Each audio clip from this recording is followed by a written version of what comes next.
Welcome to all. നമുക്കിന്ന് discuss ചെയ്യാനുള്ളത് equivalent production എന്നൊരു ടോപ്പിക്കാണ്. നമുക്കറിയാം പ്രോസസ് ഇൻഡസ്ട്രിയിൽ എപ്പോഴും നമ്മൾ ഇൻസേർട്ട് ചെയ്ത ഇൻപുട്ട് ഒരു അക്കൗണ്ടിങ് പീരീഡ് കഴിയുമ്പോൾ ഫിനിഷ്ഡ് സ്റ്റേജിലാവണമെന്നില്ല. മേ ബി നമ്മൾ ഇൻട്രൊഡ്യൂസ് ചെയ്ത ഇൻപുട്ടിൻ്റെ ചില ഭാഗങ്ങൾ എന്തായിരിക്കും, വർക്ക് ഇൻ പ്രോഗ്രസ് ആയിരിക്കും. ചില ഇൻപുട്സ് ഫുള്ളി പ്രോസസ്സിലൂടെ കടന്നു പോയിട്ടുണ്ടാവില്ല. അപ്പോൾ അങ്ങനെ, അതായത് some units may be in semi finished stage. അങ്ങനെ സെമി ഫിനിഷ്ഡ് സ്റ്റേജിലിരിക്കുന്ന ആ ഇൻപുട്ടിനെയാണ് നമ്മൾ എന്ത് പറയുന്നത്, ക്ലോസിങ് വർക്ക് ഇൻ പ്രോഗ്രസ് എന്ന് പറയുന്നത്. സോ നമ്മളെന്താണ്, അപ്പോൾ ഒരു അക്കൗണ്ടിങ് പീരീഡ് എൻഡ് ചെയ്യുമ്പോൾ അങ്ങനെ ക്ലോസിങ് വർക്ക് ഇൻ പ്രോഗ്രസ് ആയിരുന്നു നമ്മൾ എന്ത് ചെയ്യും, നെക്സ്റ്റ് അക്കൗണ്ടിങ് പീരീഡ് സ്റ്റാർട്ട് ചെയ്യുമ്പോൾ നമ്മളത് ഓപ്പണിംഗ് വർക്ക് ഇൻ പ്രോഗ്രസ് ആയിട്ട് ക്യാരി ചെയ്യും. നമുക്കറിയാം വർക്ക് ഇൻ പ്രോഗ്രസ് എന്ന് പറയുമ്പോൾ ആ വർക്ക് ഇൻ പ്രോഗ്രസിൻ്റെ ഉള്ളിൽ ലേബർ ഉണ്ടായിരിക്കും, മെറ്റീരിയൽ ഉണ്ടായിരിക്കും, ഓവർ ഹെഡ് എല്ലാം ഉണ്ടായിരിക്കും. സോ നമുക്ക് ഈ വർക്ക് ഇൻ പ്രോഗ്രസ് വാല്യൂ ചെയ്യേണ്ട ഒരു പ്രശ്നമുണ്ട്. നമ്മൾ നെക്സ്റ്റ് അക്കൗണ്ടിങ് പീരീഡിലേക്ക് ട്രാൻസ്ഫർ ചെയ്യുമ്പോൾ we have to value this semi finished input, അല്ലെങ്കിൽ we have to value this closing work in progress. അങ്ങനെ വർക്ക് ഇൻ പ്രോഗ്രസിൻ്റെ വാല്യുവേഷൻ സോൾവ് ചെയ്യാൻ വേണ്ടിയിട്ടാണ് നമ്മൾ എന്ത് ചെയ്യുന്നത്, ഇക്വാലൻറ്റ് പ്രൊഡക്ഷൻ കാൽക്കുലേറ്റ് ചെയ്യുന്നത്. ഈ ഇക്വാലൻറ്റ് പ്രൊഡക്ഷൻ എന്ന് പറഞ്ഞാൽ ഒന്നുമില്ല, നമ്മുടെ ആ പ്രോസസ്സ് കംപ്ലീറ്റഡ് യൂണിറ്റ്സിൽ എക്സ്പ്രസ് ചെയ്യാനാണ് ഉദ്ദേശിക്കുന്നത്. അതായത് we will convert the uncompleted units into equivalent of completed units. അതായത് ഒരു 10,000 യൂണിറ്റ്സ് നമുക്ക് ഇൻകംപ്ലീറ്റ് ആയിട്ടുണ്ടെങ്കിൽ നമ്മൾ ആ 10,000 യൂണിറ്റ്സിനെ എന്തിലേക്കാണ്, കംപ്ലീറ്റഡ് യൂണിറ്റ്സിലേക്ക് കൺവേർട്ട് ചെയ്യുകയാണ്. അതിനെയാണ് നമ്മൾ എന്ത് പറയുന്നത്, ഇക്വാലൻറ്റ് പ്രൊഡക്ഷൻ എന്ന് പറയുന്നത്. ഇതിന് വേറൊരു പേരും കൂടി ഉണ്ട്, എഫക്റ്റീവ് പ്രൊഡക്ഷൻ എന്ന്. ഇങ്ങനെ ഇക്വാലൻറ്റ് പ്രൊഡക്ഷനിലേക്ക് കൺവേർട്ട് ചെയ്യുമ്പോൾ we have to follow some certain step. അപ്പോൾ നമ്മൾ ആദ്യം നോക്കുക എന്താണെന്ന് വെച്ചാൽ, നമ്മൾ ആദ്യം ഓപ്പണിംഗ് വർക്ക് ഇൻ പ്രോഗ്രസ്സിനെയാണ് എന്ത് ചെയ്യേണ്ടത്, ഇക്വാലൻറ്റ് പ്രൊഡക്ഷനിലേക്ക് കൺവേർട്ട് ചെയ്യേണ്ടത്. അതായത് നമ്മുടെ ക്വസ്റ്റിനകത്ത് ഓപ്പണിംഗ് വർക്കിംഗ് പ്രോഗ്രസ് ഇത്ര പെർസെൻറ്റേജ് കംപ്ലീറ്റഡ് എന്ന് പറഞ്ഞ് തന്നിട്ടുണ്ടെങ്കിൽ we have to convert the units of opening progress into completed units or equivalent production. അപ്പോൾ ഓപ്പണിംഗ് വർക്ക് ഇൻ പ്രോഗ്രസ്സിനെ ഇക്വാലൻറ്റ് പ്രൊഡക്ഷനിലേക്ക് കൺവേർട്ട് ചെയ്യാനുള്ള ഫോർമുലയാണ് ഇത്, opening work in progress into percentage of work need to complete. അതായത് ഒരു 500 units of input ഉണ്ട് opening work in progress ആയിട്ട്, അതിൻ്റെ 40% കംപ്ലീറ്റഡ് ആണെന്ന് പറഞ്ഞാൽ എന്താണ്, എങ്ങനെയാണ് ഇക്വാലൻറ്റ് പ്രൊഡക്ഷൻ കാണുകയെന്ന് വെച്ചാൽ 500 into percentage of work need to complete ആണ്. അതായത് 40% കംപ്ലീറ്റ് ആയി, ബാക്കി അപ്പോൾ എത്ര പെർസെൻറ്റേജ് കംപ്ലീറ്റ് ആവാണ്ട്, 60%. അപ്പോൾ നമ്മൾ എന്ത് ചെയ്യും, 500 ഇൻറ്റു 60/100. അപ്പോൾ ഇങ്ങനെയാണ് ഓപ്പണിംഗ് വർക്ക് ഇൻ പ്രോഗ്രസ്സിനെ നമ്മൾ ഇക്വാലൻറ്റ് പ്രൊഡക്ഷനിലേക്ക് കംപ്ലീറ്റ് ചെയ്യുക. യൂണിറ്റ്സ് എത്രയാണോ അതേ into percentage of work need to complete. ഇനി അടുത്ത സ്റ്റെപ്പ് എന്താണെന്ന് വെച്ചാൽ, നമ്മൾ എത്രയാണ് യൂണിറ്റ്സ് ഇൻട്രൊഡ്യൂസ്ഡ് ആൻഡ് കംപ്ലീറ്റഡ് എന്നുള്ളത് കണ്ടുപിടിക്കണം. അതായത് ഈ പർട്ടിക്കുലർ പ്രോസസ്സിൽ എത്ര യൂണിറ്റ്സ് ഇൻട്രൊഡ്യൂസ് ചെയ്തു ആൻഡ് കംപ്ലീറ്റഡ് എന്ന് കണ്ടുപിടിക്കണം. അപ്പോൾ അതിന് നമുക്ക് 2 തരത്തിലത് ചെയ്യാം. ഒന്നാമത്തത് എന്ന് പറയണത്, നമുക്ക് units completed and transferred to next പ്രോസസ്സിൻ്റെ ഇൻഫോർമേഷൻ ഉണ്ടെങ്കിൽ നമുക്ക് എന്ത് ചെയ്യാം, units completed and transferred minus opening work in progress ചെയ്താൽ മതി. കാരണം 1000 യൂണിറ്റ്സ് ആണ് ഈ പ്രോസസ്സിൽ നിന്ന് അടുത്ത പ്രോസസ്സിലേക്ക് ട്രാൻസ്ഫർ ചെയ്തത് എന്ന് പറഞ്ഞാൽ, ഈ പ്രോസസ്സിൽ ഇൻട്രൊഡ്യൂസ് ചെയ്തത് എത്രയാണെന്ന് അറിയാൻ എന്താ ചെയ്താൽ മതി, 1000 മൈനസ് ഈ പ്രോസസ്സിലുണ്ടായിരുന്ന ഓപ്പണിംഗ് വർക്കിംഗ് പ്രോഗ്രസ്. 1000 മൈനസ് ഈ കേസിലാണെങ്കിൽ 500 ചെയ്താൽ we will get that. So നമ്മുടെ യൂണിറ്റ്സ് കംപ്ലീറ്റഡ് ആൻഡ് ട്രാൻസ്ഫേർഡ് എന്ന് opening work in progress less ചെയ്താൽ we will get units introduced and completed. ഇപ്പോൾ ഓപ്പണിംഗ് വർക്ക് ഇൻ പ്രോഗ്രസിൻ്റെ ഇക്വാലൻറ്റ് പ്രൊഡക്ഷൻ കണ്ടുപിടിച്ചു കഴിഞ്ഞാൽ അതിൻ്റെ കൂടെ നമുക്ക് എന്ത് ചെയ്യാം, ഈ units introduced and completed add ചെയ്യാം. ഇനി തേർഡ് സ്റ്റേജ് എന്ന് പറഞ്ഞാൽ നമുക്കറിയാം ഒരു പ്രോസസ്സിലാവുമ്പോൾ the closing work in progress. അപ്പോൾ ഈ ക്ലോസിങ് വർക്ക് ഇൻ പ്രോഗ്രസ് നമ്മൾ എന്ത് ചെയ്യണം, ഇക്വാലൻറ്റ് പ്രൊഡക്ഷനിലേക്ക് കൺവേർട്ട് ചെയ്തിട്ട് അതിനെയും നമ്മൾ ഈ രണ്ടെണ്ണത്തിൻ്റെ കൂടെ ആഡ് ചെയ്യണം. അപ്പോൾ ക്ലോസിങ് വർക്ക് ഇൻ പ്രോഗ്രസ്സിനെ ഇക്വാലൻറ്റ് പ്രൊഡക്ഷനിലേക്ക് കൺവേർട്ട് ചെയ്യാനുള്ള ഫോർമുല എന്ന് പറയുന്നത് closing work in progress into percentage of work completed. അപ്പോൾ ക്ലോസിങ് വർക്ക് ഇൻ പ്രോഗ്രസ് എന്ന് പറഞ്ഞാൽ നമുക്കറിയാം എന്താണ്, ആ പ്രോസസ്സിനകത്ത് ഓൺഗോയിങ് ആയിട്ട് നടന്നുകൊണ്ടിരിക്കുന്നതാണ്. അപ്പം അതിൻ്റെ ഇക്വാലൻറ്റ് പ്രൊഡക്ഷൻ നമ്മൾ കണ്ടുപിടിക്കാൻ വേണ്ടിയിട്ട് എന്താ ചെയ്യാന്ന് വെച്ചാൽ closing work in progress into percentage of work completed, എത്ര പെർസെൻറ്റേജ് ഈ പ്രോസസ്സിൽ കംപ്ലീറ്റ് ആയി എന്നുള്ളതാണ് എടുക്കുക. ഓപ്പണിംഗ് വർക്ക് ഇൻ പ്രോഗ്രസ്സിനെ ഇക്വാലൻറ്റ് പ്രൊഡക്ഷനിലേക്ക് കൺവേർട്ട് ചെയ്യാൻ നമ്മൾ units into percentage to be completed ആണ് എടുക്കുക. പക്ഷേ ക്ലോസിംഗ് വർക്ക് ഇൻ പ്രോഗ്രസ്സിനെ ഇക്വാലൻറ്റ് പ്രൊഡക്ഷനിലേക്ക് കൺവേർട്ട് ചെയ്യാൻ closing work in progress into percentage of work completed ആണ് എടുക്കുക. ഈ 3 എലമെൻറ്റ്സും ആഡ് ചെയ്താൽ നമുക്ക് എന്ത് കിട്ടും, ടോട്ടൽ ഇക്വാലൻറ്റ് പ്രൊഡക്ഷൻ നമുക്ക് കിട്ടും. ഈ ടോട്ടൽ ഇക്വാലൻറ്റ് പ്രൊഡക്ഷൻ നമ്മൾ ശരിക്കും മെറ്റീരിയൽ, ലേബർ, ഓവർ ഹെഡ് അതിനൊക്കെ സെപ്പറേറ്റ് ആയിട്ട് നമ്മൾ കാൽക്കുലേറ്റ് ചെയ്യണം. അതിന് നമ്മൾ പ്രിപ്പയർ ചെയ്യുന്ന സ്റ്റേറ്റ്മെൻ്റ് ആണ് സ്റ്റേറ്റ്മെൻറ്റ് ഓഫ് ഇക്വാലൻറ്റ് പ്രൊഡക്ഷൻ എന്ന് പറയുന്നത്. അത് കഴിഞ്ഞിട്ട് നമ്മൾ എന്ത് ചെയ്യണം, ഇതിൻ്റെയൊക്കെ നെറ്റ് പ്രോസസ് കോസ്റ്റ് ഐഡൻറ്റിഫൈ ചെയ്യണം. അപ്പോൾ അത് നമ്മൾ material and labour overhead wise prepare ചെയ്യണം. നമുക്ക് പ്രോബ്ലം ഡിസ്കസ് ചെയ്യുമ്പോൾ ആ സ്റ്റേറ്റ്മെൻ്റ് ഒക്കെ കാണിച്ചു തരാം.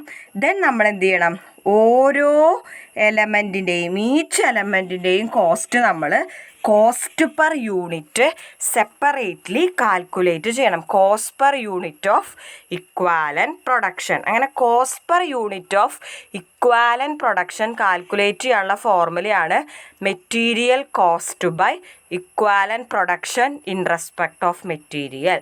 ഇനി labour cost per unit calculate ചെയ്യാനുള്ളതാണ് labour cost divided by equivalent production in respect of labour. ഇനി overhead cost per unit calculate ചെയ്യാനുള്ളതാണ് overhead cost divided by equivalent production in respect of over head. ഇതാണ് formulas. അപ്പോൾ ഇതിങ്ങനെ cost, ഓരോ എലമെൻറ്റിൻ്റെയും cost കാണാൻ നമ്മൾ statement of cost ആണ് prepare ചെയ്യുക. ദെൻ നമുക്ക് എന്ത് ചെയ്യണം, ഈ ഓപ്പണിംഗ് വർക്ക് ഇൻ പ്രോഗ്രസ്സിൻ്റെ വാല്യൂ എത്രയാണെന്ന് കണ്ടുപിടിക്കണം. അപ്പോൾ ഓപ്പണിംഗ് വർക്ക് ഇൻ പ്രോഗ്രസ്സിന് ലേബർ ഉണ്ടാവും, മെറ്റീരിയൽ ഉണ്ടാവും, ഓവർ ഹെഡ് ഉണ്ടാവും. അപ്പോൾ ഓപ്പണിംഗ് വർക്ക് ഇൻ പ്രോഗ്രസ്സിൻ്റെ ലേബറിൻ്റെ യൂണിറ്റ്സ് എത്രയാണോ അതേ into labour cost per unit. അതുപോലെ മെറ്റീരിയൽ എത്രയാണോ material into material cost per unit, over head into over head cost per unit. ഇത് മൂന്നും കൂടി ആഡ് ചെയ്താലാണ് നമുക്ക് എന്ത് കിട്ടുക, ഓപ്പണിംഗ് വർക്ക് ഇൻ പ്രോഗ്രസ്സിൻ്റെ വാല്യൂ കിട്ടുക. അതുപോലെ ഫിനിഷ്ഡ് യൂണിറ്റ്സിനുണ്ടാവും, അതുപോലെ തന്നെ ക്ലോസിംഗ് വർക്ക് ഇൻ പ്രോഗ്രസ്സിനൊക്കെ ഇതുണ്ടാവും. അപ്പോൾ അതിനൊക്കെ വേണ്ടിയിട്ട് നമ്മൾ എന്ത് ചെയ്യുക, ആദ്യം material into material cost per unit ചെയ്യുക. പിന്നെ in respect of labour into labour cost per unit ചെയ്യുക. പിന്നെ in respect of over head into over head cost per unit ചെയ്യുക. ഇതിന് നമ്മൾ സ്റ്റേറ്റ്മെൻറ്റ് ഓഫ് ഇവാലുവേഷൻ അല്ലെങ്കിൽ അപ്പോർച്ച്മെൻ്റ് ആണ് പ്രിപ്പയർ ചെയ്യുന്നത്. അത് കുറച്ചും കൂടി നമുക്ക് പ്രോബ്ലം ചെയ്യുമ്പോൾ ക്ലാരിറ്റി ഉണ്ടാവും. ജസ്റ്റ് ആ പ്രൊസീജിയർ പറഞ്ഞു എന്ന് മാത്രം. അപ്പോൾ ഇനി എന്തെങ്കിലും ഡൗട്ട്സ് ഉണ്ടെങ്കിൽ ചോദിക്കുക. ഈ പ്രൊസീജിയർ പഠിച്ചാലാണ് നമുക്ക് എന്ത് ചെയ്യാൻ പറ്റുള്ളൂ, പ്രോബ്ലം ഡിസ്കസ് ചെയ്യാനായിട്ട് പറ്റുള്ളൂ. അപ്പോൾ നമ്മൾ ഈ ഇക്വാലൻറ്റ് പ്രൊഡക്ഷൻ്റെ പ്രോബ്ലം ചെയ്യുമ്പോൾ പ്രിപ്പയർ ചെയ്യേണ്ട 3 statement of equivalent production, statement of cost, statement of evaluation or statement of apportionment of cost ആണ്. അതിനകത്ത് സ്റ്റേറ്റ്മെൻറ്റ് ഓഫ് ഇക്വാലൻറ്റ് പ്രൊഡക്ഷൻ എന്ന് പറയുമ്പോൾ നമ്മൾ ആ യൂണിറ്റ്സ് മാത്രമേ കാണിക്കുള്ളൂ. സ്റ്റേറ്റ്മെൻറ്റ് ഓഫ് കോസ്റ്റ് എന്ന് പറയുമ്പോൾ നമ്മൾ എന്ത് ചെയ്യും, element wise cost per equivalent unit നമ്മൾ കാണിക്കും. Statement of evaluation or statement of apportion എന്ന് പറയുമ്പോൾ നമ്മൾ ആ ഓപ്പണിംഗ് വർക്ക് ഇൻ പ്രോഗ്രസ്സിൻ്റെ വാല്യൂ ഒക്കെ കാണിക്കാൻ വേണ്ടിയിട്ടാണ്. നമുക്ക് എന്താണ് അത് പ്രോബ്ലം ചെയ്യുമ്പോൾ കുറച്ചും കൂടി ആ സ്റ്റേറ്റ്മെൻറ്റിനെ കുറിച്ചൊരു ധാരണ കിട്ടും. അപ്പോൾ ജസ്റ്റ് ഒരു കുഞ്ഞൊരു എക്സാമ്പിൾ പ്രോബ്ലം നമുക്ക് ഡിസ്കസ് ചെയ്യാം. In April 2017, the following is available in respect of process 1. ഇപ്പോൾ opening work in progress 10,000 units, 60% complete. Units brought in the process 50,000. Transferred to next process 40,000 completed. Closing work in progress 20,000 units, 75% complete. Calculate equivalent production ആണ്. അപ്പോൾ നമ്മളറിയാം നമുക്ക് equivalent production units ആണ് calculate ചെയ്യാൻ പറഞ്ഞിരിക്കുന്നത്. അതിനകത്ത് നമുക്ക് ഓപ്പണിംഗ് പ്രോഗ്രസ് തന്നിട്ടുണ്ട്, units brought in the process തന്നിട്ടുണ്ട്, അതുപോലെ നെക്സ്റ്റ് പ്രോസസ്സിലേക്ക് എത്ര ട്രാൻസ്ഫർ ചെയ്തു എന്നുള്ള ഇൻഫോർമേഷൻ തന്നിട്ടുണ്ട്. പിന്നെ എന്താണ്, ക്ലോസിംഗ് വർക്ക് ഇൻ പ്രോഗ്രസ് തന്നിട്ടുണ്ട്. അപ്പോൾ ഇതിൻ്റെയൊക്കെ കംപ്ലീറ്റ് ചെയ്ത പേഴ്സൻറ്റേജ് നമുക്ക് തന്നിട്ടുണ്ട്. സോ നമ്മൾക്കറിയാം നമ്മുടെ ഫസ്റ്റ് സ്റ്റെപ്പ് എന്താണ്, ഇക്വാലൻറ്റ് പ്രൊഡക്ഷൻ യൂണിറ്റ് പ്രിപ്പയർ ചെയ്യാനുള്ളത്. ഓപ്പണിംഗ് വർക്ക് ഇൻ പ്രോഗ്രസ്സിനെ ഇക്വാലൻറ്റ് പ്രൊഡക്ഷൻ യൂണിറ്റിലേക്ക് കൺവേർട്ട് ചെയ്യും. ഓപ്പണിംഗ് വർക്ക് ഇൻ പ്രോഗ്രസ്സിനെ ഇക്വാലൻറ്റ് പ്രൊഡക്ഷൻ യൂണിറ്റിലേക്ക് കൺവേർട്ട് ചെയ്യാനുള്ള ഫോർമുല എന്താണ്, ആ units into percentage need to complete. Units into percentage need to complete. അതിനകത്ത് ഓപ്പണിംഗ് വർക്ക് ഇൻ പ്രോഗ്രസിൻ്റെ പെർസെൻറ്റേജ് എത്രയാണ്, 10,000 യൂണിറ്റ്സ്. അപ്പോൾ 10,000 ഇൻറ്റു നമുക്ക് തന്നിട്ടുണ്ട് 60% കംപ്ലീറ്റഡ് ആണെന്ന്. പിന്നെ നീഡ് ടു കംപ്ലീറ്റ് എത്രയാണ്, 40%. അപ്പോൾ 10,000 ഇൻറ്റു 40/100. അപ്പോൾ എത്രയാണ് ഇക്വാലൻറ്റ് പ്രൊഡക്ഷൻ യൂണിറ്റ്, 4,000 ആണ്. ഇനി നമുക്കറിയാം നമുക്ക് അതിൻ്റെ കൂടെ ആഡ് ചെയ്യേണ്ടത് എന്താണ്, അടുത്ത സ്റ്റെപ്പ് എന്ന് പറയുന്നത് ഇൻട്രൊഡ്യൂസ്ഡ് ആൻഡ് കംപ്ലീറ്റഡിൻ്റെ ഇക്വാലൻറ്റ് പ്രൊഡക്ഷൻ യൂണിറ്റ്സ് ആണ്. അത് കണ്ടുപിടിക്കാൻ നമ്മളൊരു ഫോർമുല പഠിച്ചിട്ടുണ്ട്, 2 ഫോർമുലയുണ്ട്. ഒന്നാമത്തെ ഫോർമുല എന്ന് പറയുന്നത് എന്താണ്, units brought in the process minus closing stock. അതല്ലെങ്കിൽ എന്താണ്, units transferred to next process minus opening stock. നമ്മൾ പഠിച്ചിരിക്കുന്നത് units transferred to next process minus opening stock ആണ്. അങ്ങനെ ചെയ്യുമ്പോൾ എത്ര വരിക, units transferred to next process എത്രയാണ്, 40,000 units minus opening work in progress എത്രയാണ്, 10,000. അപ്പോൾ യൂണിറ്റ് ഇൻട്രൊഡ്യൂസ്ഡ് എത്രയാണ്, 40,000 മൈനസ് 10,000, 30,000. അല്ലെങ്കിൽ നമുക്ക് വേറൊരു ഫോർമുലയും കൂടി ഉണ്ട്. എന്താണ്, നമുക്കിവിടെ units brought in the process തന്നിട്ടുണ്ട് 50,000 ആണെന്ന്. അപ്പോൾ അത് മൈനസ് ക്ലോസിംഗ് സ്റ്റോക്ക് ചെയ്താൽ മതി. അത് 50,000 യൂണിറ്റ്സ് കൊടുന്നു, എന്താണ് 20,000 ക്ലോസിംഗ് സ്റ്റോക്കായിട്ട് മെയിൻറ്റെയിൻ ചെയ്തിട്ടുണ്ട്. അപ്പോൾ നമ്മൾ എത്രയാണ് എന്താണ് ഇതിനകത്ത് ഇൻട്രൊഡ്യൂസ്ഡ് ചെയ്തതെന്ന് അറിയാൻ എന്താ ചെയ്യുക, 50,000 മൈനസ് 20,000 അങ്ങനെ ചെയ്താലും മതി. സോ ഇൻട്രൊഡ്യൂസ്ഡ് ആൻഡ് കംപ്ലീറ്റഡിൻ്റെ ഒരു formula units brought in the process minus closing work in progress. അപ്പോൾ 50,000 മൈനസ് 20,000 30,000 ആണ്. നമുക്കിതിൻ്റെ കൂടെ ആഡ് ചെയ്യേണ്ടത് എന്താണ്, ക്ലോസിംഗ് വർക്ക് ഇൻ പ്രോഗ്രസിൻ്റെ കംപ്ലീറ്റഡ് യൂണിറ്റ്സ് ആണ്. അപ്പോൾ ക്ലോസിംഗ് വർക്ക് ഇൻ പ്രോഗ്രസിൻ്റെ കംപ്ലീറ്റഡ് യൂണിറ്റ്സ് എങ്ങനെ നമ്മൾ കാൽക്കുലേറ്റ് ചെയ്യുക, ക്ലോസിംഗ് വർക്ക് ഇൻ പ്രോഗ്രസിൻ്റെ യൂണിറ്റ്സ് ഇൻറ്റു പെർസെൻറ്റേജ് കംപ്ലീറ്റഡ് ആണ് നമ്മുടെ ഫോർമുല.